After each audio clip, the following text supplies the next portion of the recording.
유명한 스토리가 있어요. 이 사람이 좋은 차가 있으면 10대를 사요. 근데 이제 수입이 없잖아요. 그게 못 갚죠. 그래서 파산한 거예요. 아, 타이스 파산 신청했어요? 파산 신청했죠. 계획을 세우고 투자를 제대로 하고 하는 걸 했었어요. 그 월급쟁이면 평생 월급 나올 것처럼 돈을 쓰잖아요. 그러니까 그 결과가 100에서 자기 나이를 뺀 게 주식 비중이라고 얘기를 했었어요. 80% 투자한다든가 70% 투자한다든가 여행 가는 거 줄이고 먹고 줄이라 그걸 투자해야 된다 그런 거고 돈이 일하게 하는 거를 일찍 깨닫고 그걸 실천하면 다 부자가 된다고 보시네요. 오늘의 주제는 부자의 투자편입니다. 함께 이야기 나누실 분을 소개하도록 하겠습니다. 안녕하세요. 안녕하세요. 안녕하세요. 자, 요 졸리 부자 되겠습니까? 요 책에 보면 그 미국의 유명 운동선수가 엄청난 돈 받잖아요. 근데 50%가 파산 신청한다고. 이게 팩트인가요? 그렇죠.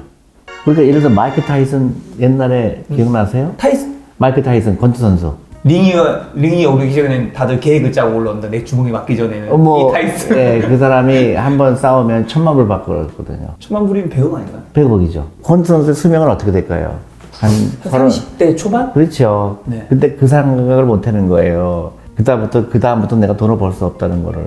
근데 이 사람은 평생 벌 걸로 생각을 하고 1,000만 불 벌면 유명한 스토리가 있어요. 이 사람이 좋은 차가 있으면 10대를 사요. 멋있다. 그렇죠. 그리고 집도 막 몇천만 불짜리 집을 사요. 네. 근데 이제 수입이 없잖아요. 그거 다 빚을 져서 샀을 거 아니에요. 네. 빚 못 갚죠. 그래서 파산한 거예요. 아, 타이슨 파산 신청했어요? 파산 신청했죠. 그 타이슨이요? 그럼요. 그리고 이제 또 사기를 당했어요. 또 돈 관리하는 사람이 또 나쁜 짓도 했죠. 노후 준비하는 게 단순히 돈을 많이 벌고 안 벌고가 중요한 게 아니라 그걸 어떻게 그 계획을 세우고 투자를 제대로 하고 하는 걸 했었어요. 세계에서 가장 강한 사람이 파산 신청했다는 게 좀 충격이네요. 그런 사람 많죠. 평생 벌 거로 생각하는 거죠. 한국도 마찬가지잖아요. 그 월급쟁이면 평생 월급 나올 것처럼 돈을 쓰잖아요. 그러니까 그 결과가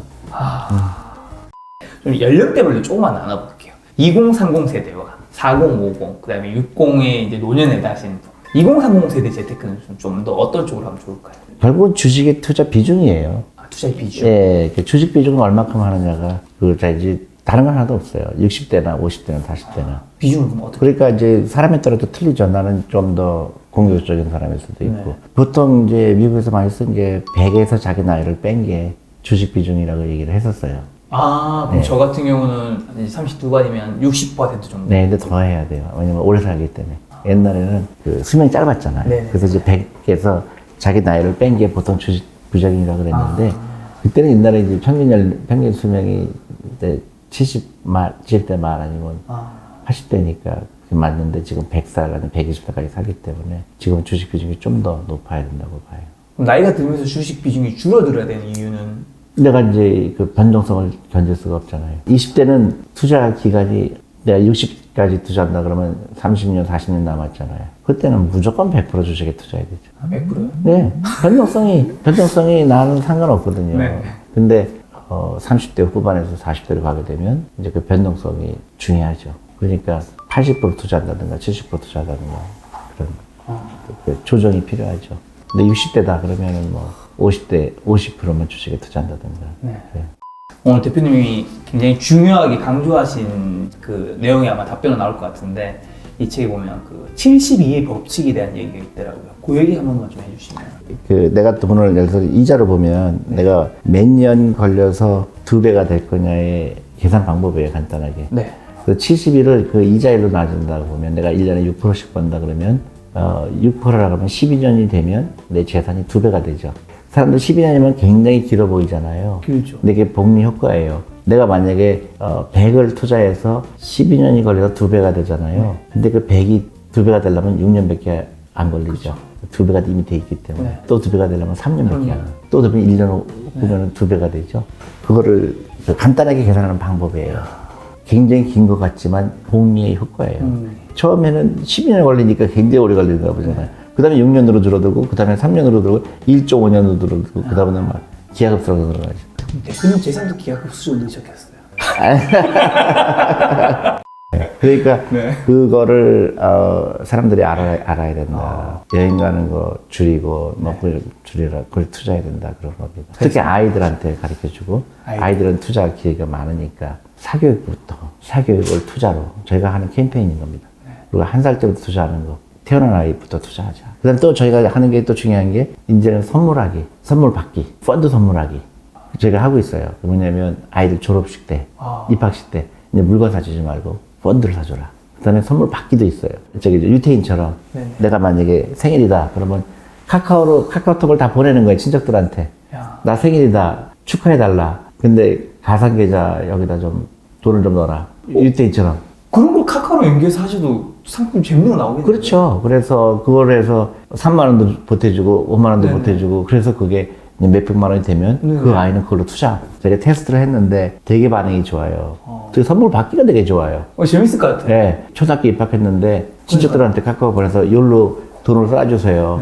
그러면 뭐 만 원도 쏴주고 5만 원도 쏴주고 그럼 그 아이가 몇백만 원 되잖아요.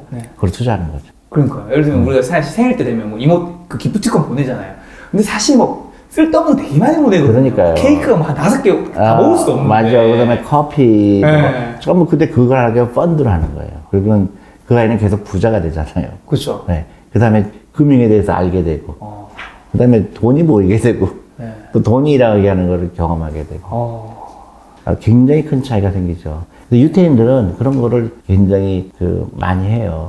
물건을 사주지 말고 물건을 만드는 회사에 주식을 사줘라. 맥도날드 주식을 사줘라. 맥도날드만 먹지만 말고 맥주 먹지만 말고 맥주 만드는 회사에 주식을 사줘라. 네, 그게 이제 나라를 살리는 거라고 봐요. 대표님 가까이 있으면 약간 피곤할 수 있겠다. 왜? 왜요? 아니 그냥 모든 그 소비를 할 때마다 생각을 해야 될 것 같아. 아 이게 내가 지금 투자가 아니라 좀 쓸데없는 소비로 생각되지 근데요, 사실은 그 사람을 살리는 거예요. 예를 들어 어떤 유명한 그 유튜버가 저하고 그 대화할 기회가 생겼는데 그분이 홍콩을 여행을 많이 갔는데 쇼핑을 너무 많이 하는 분이에요. 그래서 자기도 그게 거의 병이라고 생각을 했던 사람인데 그분이 그 블로그에 그런 글을 올리셨어요. 그러니까 처음으로 홍콩에 갔는데 내 환청이 들리더라는 거예요. 그러니까 얼마나 피곤했으면 한청이 들리겠어. 그 멀리 갔는데. 그랬는데 진짜 소비를 안 하게 되더라. 근데 이렇게 좋은 건지 몰랐다. 근데 그분이 홍콩에 갈 때마다 그냥 너무너무 그냥 그 홍콩 명품거리 쫙. 그러니까요. 근데 처음으로 그거를 안 했다. 근데 환청이 들리더라는 얘기예요. 존리의 그 복리의 마법을 생각이 나고 복리를 생각하니까 실제로 명품 만드는 회사의 사장들은 그런 소리 안 하죠. 가난하게 되고 싶은 사람들을 이용하는 거죠. 근데 거기에 많은 사람들이 속죠. 그러니까 부자처럼 보이려고 하는 그 심리를 이용하는 거죠. 그것 때문에 가난해지고, 그리고 그 사람들은 부자가 되고, 그 굴레에서 나와야 되죠. 내가 바보가 아닌데 내가 왜 이런 거를 백을 몇백만 원 주고 사요. 몇만 원이면 사는 거를. 제가 옛날에 그 바보짓 사람 해봤어요. 아, 그래요? 네, 여자친구에게 선물해 주죠. 그래서 헤어졌어요? 네. 부자가 되기 위해서 아마 이걸 보고 있을 텐데 부자가 되고 싶은 분에게 대표님께서 마지막 하고 싶은 말씀 있으시다면? 저도 흑수저였고요. 부자는 누구나 될 수 있어요. 절대 그 희망을 놓치면 안 돼요. 누구나 부자가 될 수 있습니다. 그냥 과장돼서 얘기한 게 아니에요. 많은 전 세계 부자들은요. 부모님이 부자였기 때문에 부자가 된 사람은 그렇게 많지 않아요. 대부분 다 그런 라이프 스타일을 통해서 부자가 된 겁니다. 작은 돈을 우습게 여기지 않고 부자처럼 보이지 않았고 또 현명하게 투자했고 투자를 즐거워했고 또 긍정적인 사고방식. 근데 그거를 주위 사람들이 그렇게 생각을 못하게 할 뿐이에요. 자꾸 헬조선이라고 얘기하고 있고 당신이 부자가 안 된 이유는 다 주위 환경이라고 얘기하고 있고 그렇게 생각하면 안 되고요. 돈이 일하게 하는 거를 일찍 깨닫고 그걸 실천하면 다 부자가 된다고 보시네요. 자본주의를 이해하고 자본이 일하게 하는 거를 깨닫고 그러면 세상 사는 게 되게 즐거워요. 갑자기 너무 궁금해졌는데 함께 오신 분께서는 이렇게 투자를 하고 계신가요? 네, 하고 있습니다. 저희 회사 직원들은 다 저희 펀드 투자를 하고 있고요. 저는 차가 있지만 그 차 외에는 모든 라이프스타일 대표님이 말씀하신 대로 하고 있습니다. 2019년 작년 해외여행 갔다 오셨어요? 안 갔다 오셨어요? 저 해외 안 간지 4년 됐습니다. 저희 이번에 인센티브 받은 거 펀드 투자했습니다. 하지 마세요. 저 명품백 한 번도 산 적 없습니다. 네. 그렇게 기쁘진 않네요. 아, 그래요? 왜? 농담으로 오케이. 제 얘기를 하다 보면 저는 젊었을 때는 뉴욕에서 있을 때죠. 월급 잡고 그럴 때는 무조건 돈을 모았어요. 택시도 안 타봤어요, 미국에서. 돈이 어느 정도 모일 때까지는 그런 거 안 했죠. 그때는 굉장히 아꼈죠. 그걸로 이제 투자를 했고. 제 김작가 TV에서는 클로즈 멘트를 하거든요. 제가 이 책을 보면서 그 대표님 이야기 들으면서 느꼈던 건 딱 한 가지는 이 두 가지가 만나는 게 되게 중요한 것 같다는 생각이 들었어요. 그 개인적인 이 사람의 마인드에서는 그 꾸준함, 그 다음에 금융의 기술 중에 하나라고 하는 복리. 사실 이 꾸준함과 복리가 되게 약간 비슷한 성향을 가졌다고 저는 생각하거든요. 그렇죠. 이 두 가지가 만났을 때 그게 잘 터졌을 때 부자가 될 수 있는 게 아닌가라고 생각을 맞아요. 기간이 네. 필요하죠. 인내가 필요하고. 그리고 이제 철학이죠. 대표님 이야기 듣고 많은 분들이 좀 부자가 되는 첫걸음 시작하셨으면 네. 좋겠다는 생각이 드네요.